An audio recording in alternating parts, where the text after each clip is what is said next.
जीवाणूंना राहण्यासाठी योग्य वातावरण तयार करणं, पण जीवाणू तर पाहिजे. आणि म्हणून ज्या ज्या ठिकाणी तुम्हाला शेतकऱ्याकडे अतिशय चांगले रिझल्ट दाखवायचे आहेत, आरपीएस आणि बॅक्टेरियाची एकत्रितच गेलं पाहिजे.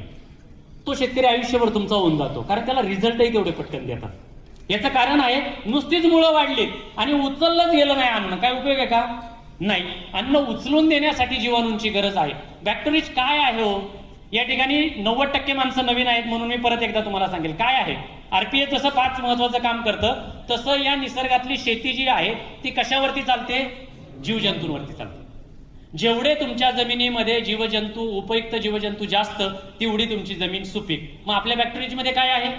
नत्र उपलब्ध करून देणारे जीवाणू, फॉस्फरस विरघळणारे 2 जीवाणू, पोटॅश एकचा जागचा हलतच नाही त्याला तिथून हलवून मुळांपर्यंत नेणारे जीवाणू, सल्फरला ऑक्सिडाइज करणारे जीवाणू, झिंकला उपलब्ध करून देणारे जीवाणू, सिलिकॉन देणारे जीवाणू, आणि सर्वात महत्वाचं उरलेली सगळी सूक्ष्म अन्नद्रव्ये. पिकांना किती अन्नद्रव्ये लागतात? 16. कोणती? ते नका विचारू. मायक्रोन्यूट्रन दिले ना कृषी मंथनमध्ये? हा, दिलेलं आहे ना. मग त्यातली 3 जे आहे, जे हवेतून मिळतात, ती हवेतून मिळतच राहणार आहे. हवा पाण्यातून जी मिळतात ती CHO, बरोबर आहे.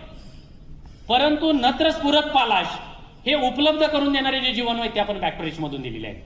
कॅल्शियम, मॅग्नेशियम, सल्फर हे मिळवून देणारे जे जीवाणू आहेत ते आपण बॅक्टेरिया मध्ये दिलेले आहेत. आणि मग boron, molybdenum, manganese, nickel, silicon हे जे उपलब्ध करून देणारे जीवाणू आहेत हे पण आपण त्याच्यामध्ये दिलेले आहेत. आणि म्हणून आरपीएस आणि बॅक्टेरिया हे एकत्रितच प्रत्येक पिकाला गेलं पाहिजे. आरपीएस बॅक्टेरिया एकत्रित दिलं की त्या ठिकाणी शेतकऱ्याला आरामशीरपणे रासायनिक खतांचा खर्च 30% कमी केला तरी उत्पन्नामध्ये वाढ होते. आणि त्याचा उपयोग काय होतो? बऱ्याच जणांचे मला फोन येतात की सर नाही, शेतकरी फक्त आरपीएस मागतो. म्हटलं त्या, परंतु आरपीएस आणि बॅक्टेरिया दिलं तर त्याच्या पुढच्या 2 फवारण्या थांबतात. लक्षात घ्या, परत एकदा लक्षात घ्या.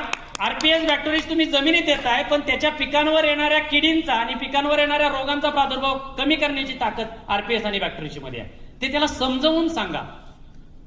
शेतकऱ्याला कसं असतं, आता ही समस्या आहे तेवढ्या पुरतं द्या, परंतु पीक जर पुढे 4 महिने 6 महिने शेतामध्ये त्याला टिकवायचं असेल तर आपल्याला त्या ठिकाणी आरपीएस आणि बॅक्टेरिया एकत्रितपणे देणं गरजेचं आहे. नेक्स्ट